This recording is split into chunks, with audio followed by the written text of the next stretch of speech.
இங்க இந்த 2 பேருக்குமே ரொம்ப வருஷமா குழந்தை இல்லாம இருக்கும். அதனால செக்கப்காக ஹாஸ்பிட்டலுக்கும் போறாங்க. செக்கப் முடிச்சுட்டு இந்த பொண்ணு ஒரு பெரிய அபார்ட்மெண்ட் வீட்ல மெய்டா வேலை செஞ்சுட்டு இருப்பாங்க. அங்கேயும் போய் வேலை செய்றாங்க. இவரு ஆட்டோ ஓட்ட போயிறாரு. இந்த அபார்ட்மெண்ட் வீட்ல இந்த லேடி தான் வேலைக்கு போயிட்டு இந்த குடும்பத்தையே காப்பாத்திட்டு இருக்காங்க. இவருக்கு எந்த வேலையுமே கிடைக்கல. இந்த பொண்ணு அவங்க வீட்ல இருக்கிற எல்லா வேலையுமே ரொம்ப நீட்டாவே செய்றாங்க. இந்த குழந்தையும் ரொம்ப நல்லாவே பாத்துக்கறாங்க. வேலையை முடிச்சுட்டு அந்த பொண்ணு அங்க இருந்து கிளம்புறாங்க. இந்த பொண்ணு சாப்பிடுறதுக்காக இவங்களும் பார்சல் எல்லாம் வாங்கி தராங்க. இந்த ஆள் வேலையை முடிச்சுட்டு வீட்டுக்கு வந்தாலே தினமும் சரகடியை தான் வேலையாவே வச்சுன்னு இருப்பாரு. இந்த பொண்ணு அந்த பார்சலை பிச்சு அவருக்கும் ஒரு தட்டுல போட்டு கொடுக்குறாங்க. ஏய், யார் இந்த சாப்பாடு உனக்கு வாங்கி கொடுத்தா? ஓனர் வீட்ல தான் எனக்கு வாங்கி கொடுத்தாங்க. உடனே இந்த தட்டை தூக்கி சொல்லிட்டு அஷ்டி இவனும் பயங்கரமா திட்டான். அந்த சாப்பாடு தூக்கி அடிச்சிட்டு உனக்கு சமைக்கிறதுக்கு துப்பு இல்லையா, எதுக்கு பிச்சை எடுத்துன்னு வரேன்னு சொல்லி கேக்குறான். அப்படியே இந்த சைடு பார்த்தா இந்த பணக்கார வீட்லயே உட்கார்ந்து சாப்பிட்டுக்கிறாங்க. உனக்கு இன்டர்வியூ என்னதான் ஆச்சுன்னு சொல்லி கேக்குறாங்க. இல்ல வழக்கம் போல கால் பண்ணான்னு சொல்லிக்கிறாங்க. கால் பண்ணுவாங்களான்னு தெரியல இவனும் சொல்றான். இங்க பாரு, நான் ஒரு ஆள் தான் வேலைக்கு போயினுக்கிறேன். வீட்ல காசுலாம் பத்தவே பத்தாது. நீ ஒழுங்கு மரியாதை வேலைக்கு போ. நிறைய பணம் சம்பாதிச்சா தான் நம்ம சந்தோஷமா இருக்க முடியும்னு சொல்லி உங்க பணத்தை பத்தி மட்டுமே தான் பேசிக்கிட்டே இருப்பாங்க. நான் எவன் காலையும் நக்கி வேலை எல்லாம் வாங்க முடியாது. எனக்கு வேலை குத்தா கொடுக்குறோன்னு சொல்லி இவனும் ரொம்ப கோவமாவே பேசுறான். மறுநாள் இந்த பொண்ணு வேலைக்கு வராங்க. எனக்கு 3 நாள் மீட்டிங் இருக்கு, நான் வரமாட்டேன்னு சொல்லிட்டு அவங்களும் அங்க இருந்து கிளம்பிடுறாங்க. இவங்களும் வெளியே போயிட்டு ஷாப்பிங்லாம் முடிச்சுட்டு இந்த பொண்ணு அவங்க குழந்தையோட ரொம்ப சந்தோஷமா விளையாடுறத பார்த்து இவரும் ரசிக்கிறாரு. இந்த குழந்தையோட இந்த பொண்ணு விளையாடினே இதனால இந்த பொண்ணு இந்த ஆளுக்கு பிடிச்சி போயிடுச்சு. கண்ணாடியில் இந்த பொண்ணையும் பார்த்துனே வராரு. இந்த பொண்ணோட ஹஸ்பண்ட் ஃபோன் பண்ணிட்டு இன்னைக்கு எனக்கு நைட் ஷிஃப்ட் நான் வரமாட்டேன்னு எங்கேயாவது போன்னு சொல்லிட்டு இவனும் ஃபோன் வச்சிடறான். இந்த பணக்கார லேடி வெளியே மீட்டிங் போறேன்னு சொல்லிட்டு பப்ல உட்காந்து சரக்காச்சின்னு வேற ஒரு ஆள் கூட பேசிட்டு இருக்காங்க.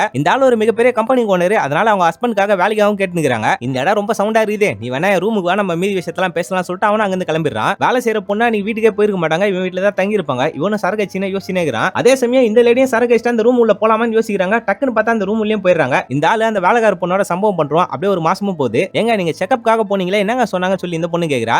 எல்லாம் ஓகே தான் சொன்னாங்க, என்னத்துக்கு கேக்குறா? இல்ல எனக்கு ஒரு 3 வாரமா பீரியட்ஸ் தள்ளி போயிடுச்சு. சரி சரி நாளைக்கு போய் செக்அப் பண்ணலாம்னு சொல்றான். செக்அப் பண்ணதுக்கு அப்புறம் இந்த பொண்ணு கர்ப்பமா இருக்கிற விஷயம் கன்ஃபார்ம் ஆயிடுது. ஆனா டாக்டர் இந்த ஆள் கிட்ட சொல்றாங்க, உங்களோட ஸ்பெர்ம் கவுண்ட்லாம் ரொம்ப கம்மியா இருக்குது, உங்களால அப்பாவாக முடியாதுன்னு சொல்லிடுறாங்க. இவரும் ரொம்ப ஃபீல் பண்றாரு, என்னால அப்பாவாக முடியாதுன்னு சொல்லிட்டாங்க, ஆனா என் பொண்டாட்டி கர்ப்பமா இருக்கா, அப்ப வேற ஏதோ ஒரு சம்பவம் தான் நடந்திருக்குன்றதையும் புரிஞ்சுக்கிறாரு. இந்த பணக்கார வீட்டுல அவங்க பொண்டாட்டியும் ஃபோன் பண்றாங்க, உனக்கு என் ஃப்ரெண்டோட கம்பெனில வேலை ஓகே ஆயிடுச்சு, நீ வந்து வேலைக்கு சேர்ந்துக்கோன்னு சொல்லிடுறாங்க. அப்படியே கொஞ்சம் மாசம் ஆகுது. உங்க பொண்டாட்டி சொன்ன கம்பெனியும் ஒரு ஜாயின் பண்ணிடுறாரு. இவங்க 2 பேருமே நல்லாவும் சம்பாதிக்க ஆரம்பிச்சிட்டாங்க. இவர் பொண்டாட்டி கிட்ட இவர் செக்அப் பத்தின எந்த விஷயத்தையுமே சொல்லாம அவங்க கர்ப்பமா இருக்கிறத அப்படியே ஒரு சந்தோஷமாவே ஏத்துக்கிறாரு. அப்படியே இந்த படத்தை முடிக்கிறாங்க.